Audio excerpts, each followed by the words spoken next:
On est deux frères, donc un responsable de la production technique, directeur technique, et moi qui suis donc chargé du commercial, la relation clientèle. On a donc une entreprise d'une quinzaine de personnes maximum. On est spécialisé dans le rail, donc tout ce qui est sur le rail, les trains, le monorail, les roller coasters bien sûr, et tout ce qui est après guidé sur l'eau, comme les raftings, les flumes. Rivière tractée. On a un secteur d'activité aujourd'hui étendu énormément à la France pour être très actif. On a une petite compagnie. On essaye de se développer à l'étranger, bien sûr. C'est assez difficile, faut le savoir, parce que bon, ça demande des moyens importants. Alors aujourd'hui, on est là quand même pour présenter notre nouveau produit. Notre nouveau produit qui est quand même la rivière à bouée, mais un petit peu différente, parce que notre fabrication de rivière à bouée était toujours une rivière avec un gros génie civil béton, des grosses rivières. On a équipé l'Opale, on a équipé les parcs Walibi, d'autres parcs à l'étranger. On se tourne sur un produit un petit peu plus restreint, bon, qui n'est pas, on va dire, une nouveauté dans le terme de manège, parce que la bouée existe depuis des années.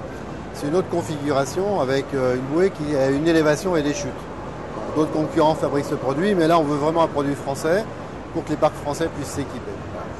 Donc là, on a une bouée 4 places, on a des remous, on a un lift, c'est une bonne sensation. Donc ça, c'est deux parcs en France aujourd'hui qui s'équipent. On a le parc qui s'appelle le parc Didiland en Alsace et le parc d'Enlis Park qui se trouve dans le nord. Alors le produit aussi, on va dire pour nous qui est nouveau dans le Grand 8, c'est des nouveaux trains très futuristes de 3 ou 4 wagons, plusieurs trains sur le parcours. Et là, on a des harnais de sécurité. On peut avoir des manèges. Là, on a une chute de 27 mètres, parcours de 750 mètres. On peut avoir un looping, si on veut, une vrille. Donc ça, c'est vraiment un nouveau produit dans le design, dans la technique, la mécanique. On travaille en ce moment, bien sûr, sur... on arrive dans la canicule. On nous parle, bien sûr, qu'il y a un réchauffement de la planète. Donc on est plus basé sur l'eau. C'est-à-dire que notre projet actuellement, c'est de faire finir un roller coaster dans l'eau.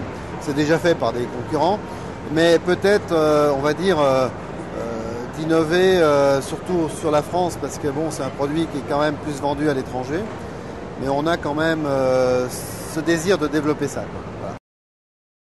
La sécurité, c'est pas nouveau dans les parcs, mais aujourd'hui, il faut rentrer à revoir des choses, beaucoup plus approfondir, on va dire, ce problème-là. C'est-à-dire qu'on ne peut pas monter des enfants de la famille sur des manèges pour avoir des accidents. Le 0% d'accident n'existe pas, quoi. Mais là, ça ne doit pas arriver. Donc on doit tout faire pour éviter ça.